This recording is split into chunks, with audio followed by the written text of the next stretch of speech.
as you get started in putting sermons together, there are some helps that you can get off the internet. You're not just limited to the few I'm going to show you. There's a lot of stuff out there. Ministry Matters, which I have up here on the screen right now, is one that I've been using for quite some time. You can create a free account, which is always nice, and get a hold of information. You can subscribe to it if you wish. I like free stuff, what can I say? I can put in, let's say, I'm doing this recording, and Mother's Day, May 10th, is the Sunday worship. So when I put in May 10th, I get sermon options, sermon for kids, worship elements. If I need liturgy, we don't go to books anymore. Well, I'm sure some of you go to books, or some pastors do. I don't go to books. There it is, called worship, couple options, another option, another option. You got a ton of options here. Intercessory prayers, prayers of illumination. My goodness, there's seven of them, 8 of them, 8 calls to worship. You want a prayer confession, there's a couple of those, words of assurance, pastoral prayer that could be considered intercessory. You even get 2 of them in this one. That's kind of intriguing. You even get some litany readings that you can add in. Hopefully I'm not going through this too fast. There's another litany. Wow. I didn't realize there was that much in here. And then there's a benediction. So that's Ministry Matters. Feasting on the Word is a resource that I started to get when it first came out. It's excellent. Recommend if you're going to buy this stuff. It is available on Kindle. Works very well on Kindle. I can even show you. I can bring up another screen and show you some things here. Let that screen come up. Feasting on the Word is a set of books. For all the passages that are in the lectionary, they have articles written for. It has 4 parts to each scripture. It has an exegetical, a theological, it has the homiletical, and it has the pastoral. Perspectives of each. If you go out on the Versal and look for my courses that are based on my sermons, I have them there, all 4, and I usually do a video and I do some blogging of it. Also, it comes with a worship companion for each year, A, B, C, and usually there are 2 volumes in the worship companion. If you get this stuff in Kindle, you can bookmark it and then go into Amazon, bring up your bookmarks, then copy and paste them into documents.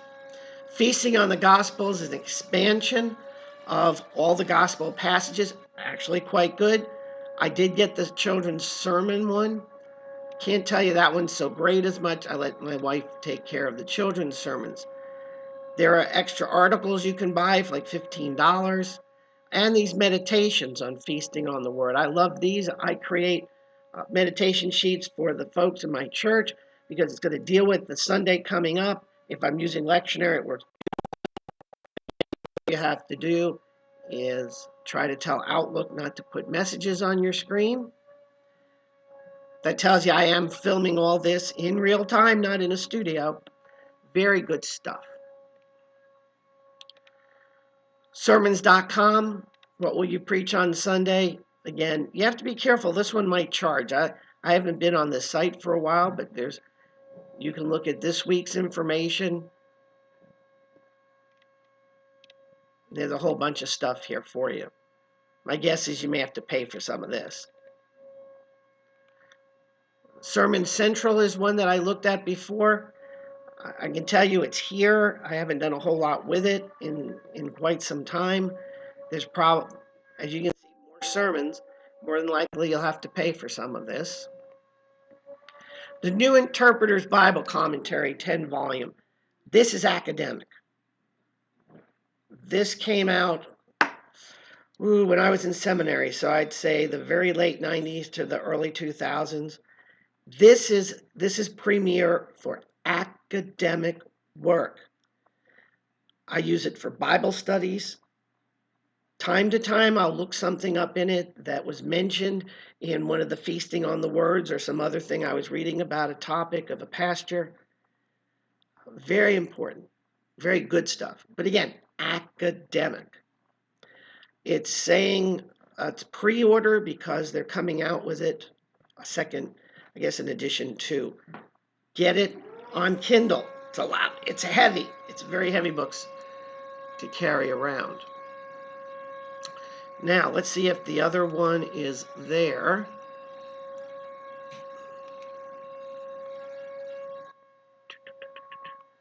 Okay, here's my Amazon.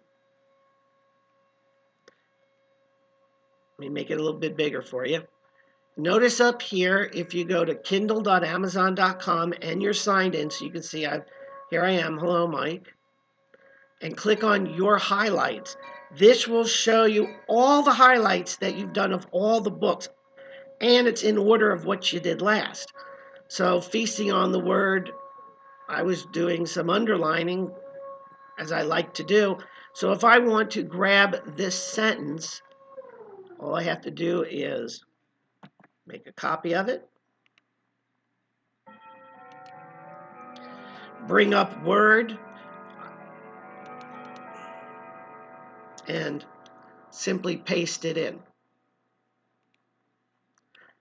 I use this heavily for creating the devotionals. I use this heavily for getting the liturgy to the secretary. Either she starts or I start the file, then I do copy and paste.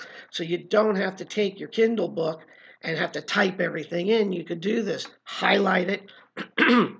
I can't show you a Kindle on this screen, but if you're using an iPad, an Android, or a Kindle itself, you go back to the home screen and tell it to sync.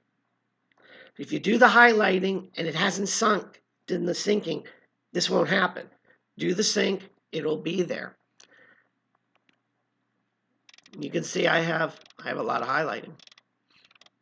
I like highlighting books. You can put notes in Kindle too. I like to write in books. And you can see it's gonna go on and on and on to all the books that I've done. That's a useful piece of information. There's a lot of other stuff out there. And what I'm going to ask you to do in the question part after this video is give me whatever website or resource you use so I can share it, update the lesson, and say, hey folks, here's more stuff that people like you have found. There are a lot of other sources out there. Throughout the last 18 years, I have bought a lot of different commentary books, used them, not used them. The Feasting on the Word, let's go back to the Feasting, which I just got rid of, Feasting on the Word. This is where I start. Or Feasting on the Gospels, one of the two. Let me just bring the book up so you can see it. This is where I start. It's a great place to start. And that gives me like a trajectory to wherever it is I want to go next. Well, again, put down any resources that you have, books, websites, whatever, in the questions below so that I can share it with others. And we'll be talking soon.